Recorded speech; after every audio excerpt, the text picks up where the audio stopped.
Según las leyes de la física, el movimiento de cargas eléctricas en los tejidos biológicos produce un campo magnético y provoca la emisión de ondas electromagnéticas. De esa forma, toda combinación de moléculas y átomos que interactúan electromagnéticamente provoca la emisión también de ondas electromagnéticas e, igual de importante, genera y da forma a un campo electromagnético dinámico que también es susceptible de interactuar con otros campos biológicos que se encuentren en la cercanía.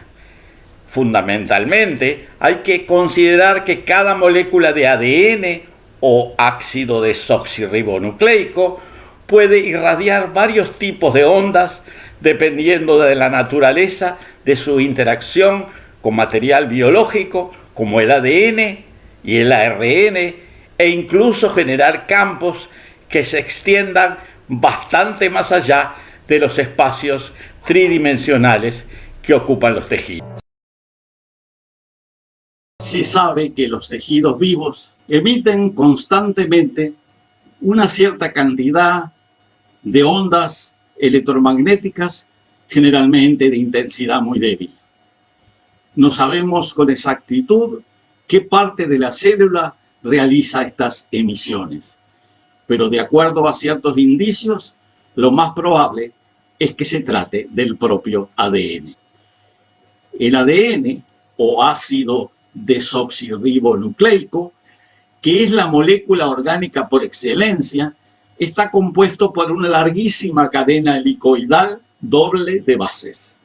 Una parte pequeña de esta cadena, alrededor de un 3%, contiene información genética que permite replicar células, tejidos y organismos o construir proteínas.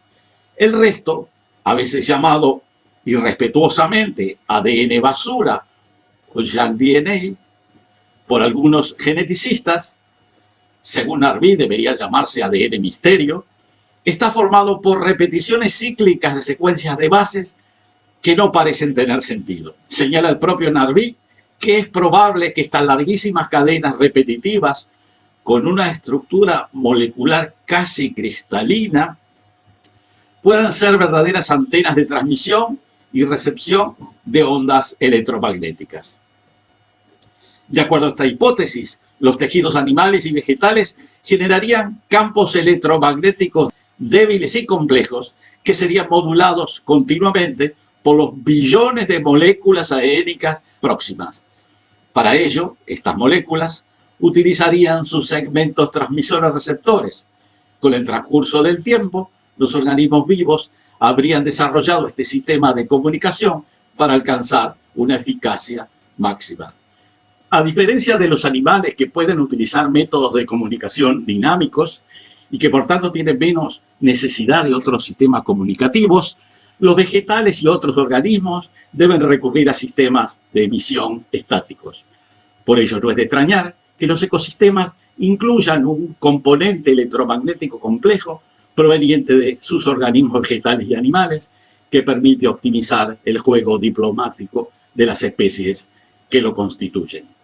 Seguramente hay muchas plantas que se han especializado en este tipo de comunicación, desarrollando eficaces sistemas de transmisión de mensajes.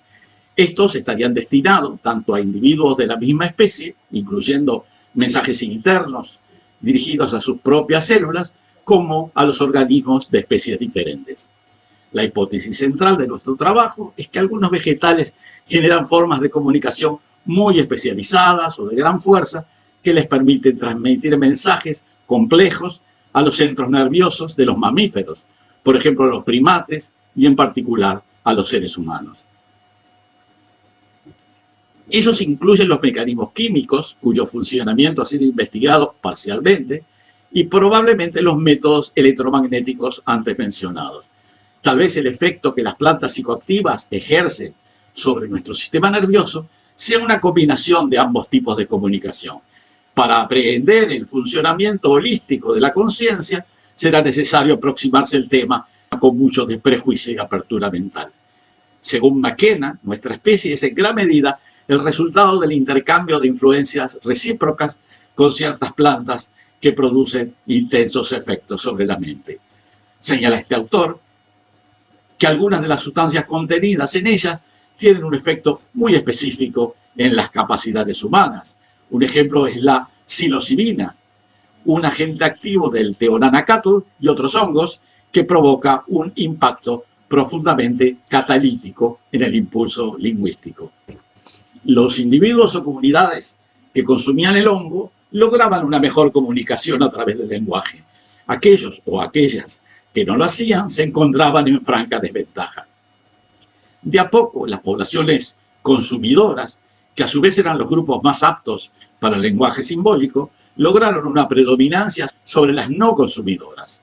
Erwin Mann aseguró en ese sentido en su trabajo Los hongos del lenguaje. Sostiene Mann, el lenguaje es una actividad estática de significación. Intoxicado por los hongos, la fluidez, la facilidad, las expresiones apropiadas que uno puede desarrollar son tales que uno se asombra por las palabras que emergen del contacto entre la intención de articulación con la materia de la experiencia. La espontaneidad que liberan los hongos no es solo de percepción, sino lingüística. Para el chamán es como si la existencia misma estuviera expresándose a través de él. La Amanita muscaria, un conocido hongo que crece en los bosques templados y fríos de Eurasia, también provoca reacciones de intensa actividad y locuacidad. La ingestión de ayahuasca, que es una infusión de la planta amazónica Banisteriopsis caapi, produce un significante aumento de la acuidad sensorial, visual, auditiva y olfativa. Tanto la ayahuasca como el Theonanacatl y la Amanita muscaria se adaptan muy bien a la fisiología humana. Son relativamente inocuos y no producen adicción. En estos tres casos, el impacto de la psicoactividad es muy intenso, pero sus efectos secundarios son escasos y poco duraderos. Existen numerosas especies vegetales con propiedades psicoactivas parecidas a la ayahuasca, a la Amanita muscaria o al Theonanacatl. Su influencia varía de acuerdo a las especies, las variedades e incluso el lugar donde crecen. Algunas de estas plantas han sido utilizadas como fuente de conocimiento por miles de generaciones. Es probablemente a través de ellas que llegan a la conciencia individual y social ideas o información que vienen siendo procesadas y compartidas por las comunidades humanas desde tiempos muy antiguos. Muchas sociedades tradicionales centraron sus actividades en la ingestión o utilización de estas sustancias. Esta consideración especial llevó a que se las considerara sagradas y que su uso o consumo constituyera una parte esencial de los sistemas religiosos y espirituales. Este texto es una reproducción del libro Pueblos, Drogas y Serpientes que publiqué en el año 2000 en Costa Rica y México, editado por Piriguazú Ediciones. El libro fue reeditado en el 2011 con ese mismo título y luego en inglés con el título de People, Drugs and Serpients.